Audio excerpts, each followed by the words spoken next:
The invitation arrived dressed in elegance and smiles, promising unity and celebration. Then the rule appeared quietly: children under 18 were not welcome. My daughter was 15, old enough to understand what exclusion feels like. No misbehavior, no concern, just a decision made without us. I read it twice, then once more, feeling the weight settle. I did not call my sister. I did not negotiate my child's dignity. I typed one calm sentence and pressed send. We will not be attending. There was no anger in it, only clarity earned through years of swallowing disrespect.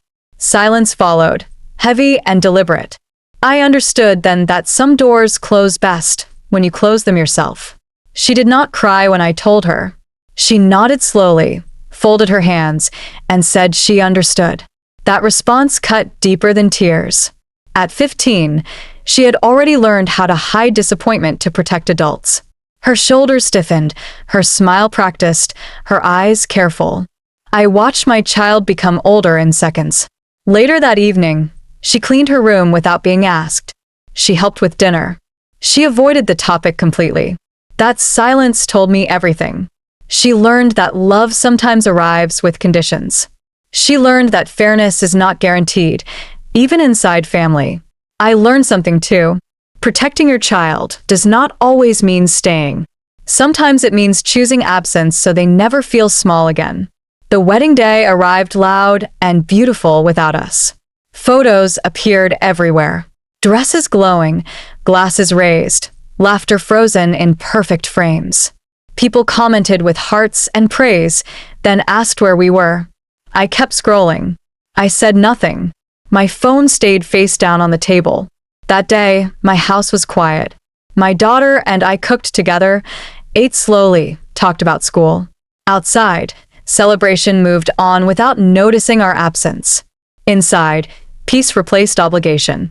No speeches, no performances, no pretending. They marked their milestones surrounded by noise. I marked mine with intention. Later that night, I realized something settled inside me. They celebrated love while ignoring loyalty. What they gained in numbers, they lost in meaning, and they never even noticed. After the wedding, life resumed like nothing happened. Calls came in. Invitations returned. Conversations stayed polite and shallow. No one mentioned the rule. No one checked on my daughter. They assumed time would soften everything. They always counted on my patience. I listened carefully. I answered calmly. I never reminded them. That silence made them comfortable. Comfort breeds carelessness. They mistook my composure for surrender. They believed I would carry the weight quietly like before. What they did not see was my clarity growing stronger each week. I was not replaying the moment. I was studying it. Disrespect repeats itself when consequences never arrive. Forgetting was never an option. I was simply waiting for the right season to respond with precision and purpose. December arrived with lights, plans, and assumptions. Messages filled group chats. Who was hosting? What dishes were expected? Who would sit where? I listened more than I spoke. I nodded. I agreed. I adjusted quietly. While others focused on decorations, I focused on boundaries. I watched patterns repeat. I noticed who expected access without accountability. One change formed in my mind, small enough to seem harmless, firm enough to matter. I did not announce it. I did not warn anyone. Preparation does not need applause. It needs clarity. Christmas carries memory, tradition, and entitlement. I decided it would also carry balance. Change does not always crash through the door. Sometimes it arrives dressed like normal, waiting patiently to reveal itself when everyone assumes nothing has shifted. Christmas morning unfolded with confusion instead of comfort. Chairs were arranged differently. Certain doors stayed closed. Traditions followed a new order. Smiles hesitated. People looked around, unsure. Questions surfaced softly at first. I moved calmly through the house. No speeches. No explanations. I poured coffee, served food, greeted everyone with respect. The difference was subtle but undeniable. Access was no longer automatic. Familiar privileges required awareness. Control had shifted without noise. I watched realization spread slowly across faces. They sensed something changed but could not name it. That was the point. Boundaries do not need announcements to be effective. What once felt guaranteed now felt uncertain.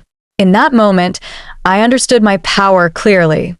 What they once managed through assumption, I now guided through choice. Peace returned the moment control changed hands. Confusion turned into outrage quickly. Voices rose. Accusations followed. Some felt embarrassed. Others felt exposed. They asked how I could do this during Christmas. They questioned my intentions. They demanded explanations. I stayed seated. My tone never shifted. I repeated one simple truth calmly. The same respect you showed my child. That sentence landed harder than shouting. Silence followed, thick and uncomfortable. They finally heard themselves reflected back. Exclusion feels different when it reaches you. Suddenly, tradition mattered. Fairness mattered. Feelings mattered. I watched grown adults struggle with a lesson my daughter learned quietly months earlier.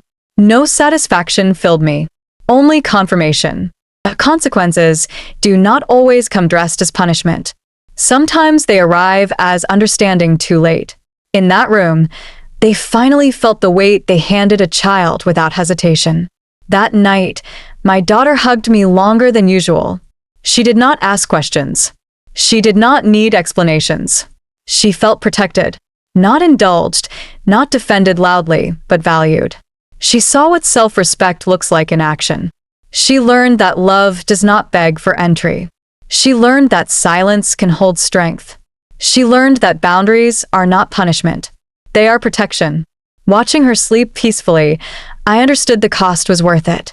Some people lost comfort. Some relationships shifted. That is the price of teaching standards.